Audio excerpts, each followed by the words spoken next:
The Bloodline once again pushed their story forward with Jey Uso and Sami Zayn, so we'll see what's new there. We'll also break down Bray Wyatt's message, the potential meaning behind it, and much more. Let's start things off with Roman Reigns and the Bloodline. Roman starts things off by recalling a lesson he learned from his own father.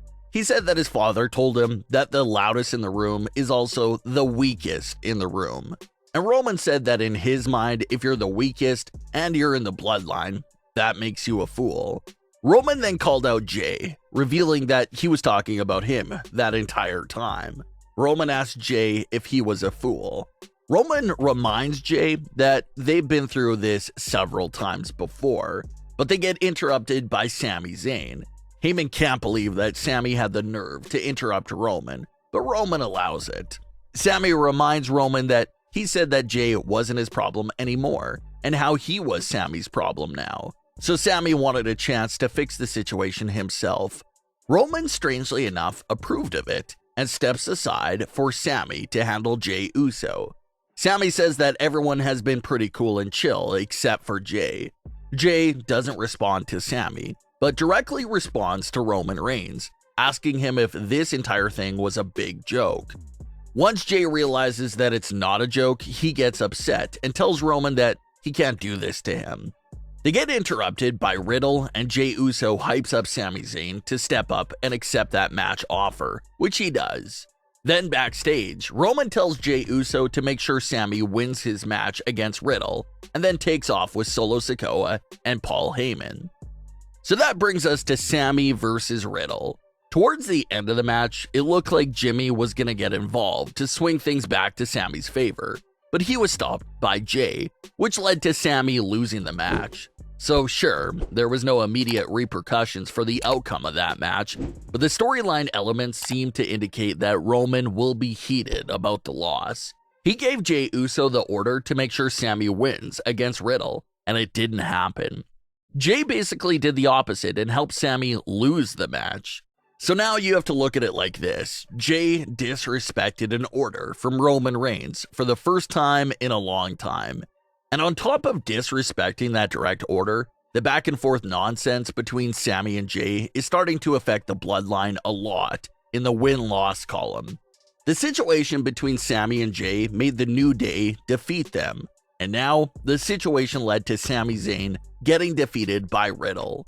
So now, losses are starting to pile up on the back of this Sami and Jey situation. Roman said he didn't want anything to do with it. He let Sami Zayn take control of the situation, but eventually, you just gotta figure that Roman has to come back into play and do something about Sami and Jey, because it's starting to affect the outcome of matches. You don't see it much in current day Roman, but Thunderdome Roman used to be extremely furious whenever the Usos even lost a standard exhibition match on Smackdown. Roman used to just lose it on them for not being victorious in those basic matches. The Bloodline is now dropping match after match, and we're still not really getting that furious response from Roman anymore. But hopefully it's coming real soon. Jey didn't listen to his order and made the Bloodline take another loss in the process. You just have to assume that Roman isn't going to let that slide. The tension between Roman and Jey is growing and growing week after week. Like everyone is aware of, Thunderdome Roman was absolutely terrifying, and that's probably what kept Jey in check. But current day Roman is more playing games and letting Sami Zayn handle family-based decisions. Jey Uso is definitely looking at Roman very weirdly now.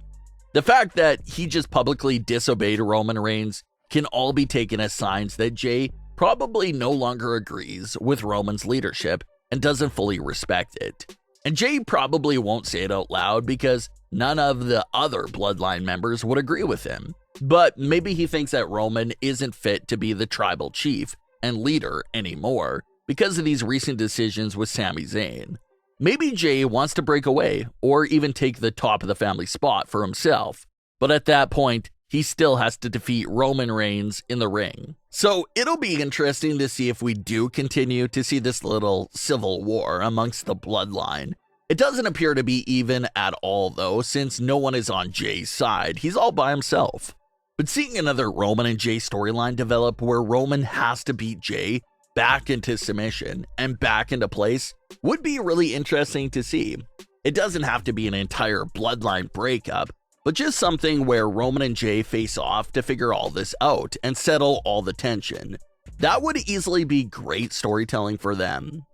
Everyone remembers the great cinema they put on in 2020, so seeing some sort of sequel to that would be a lot of fun to see. So we'll have to stay tuned to see where this Jey Uso storyline goes next.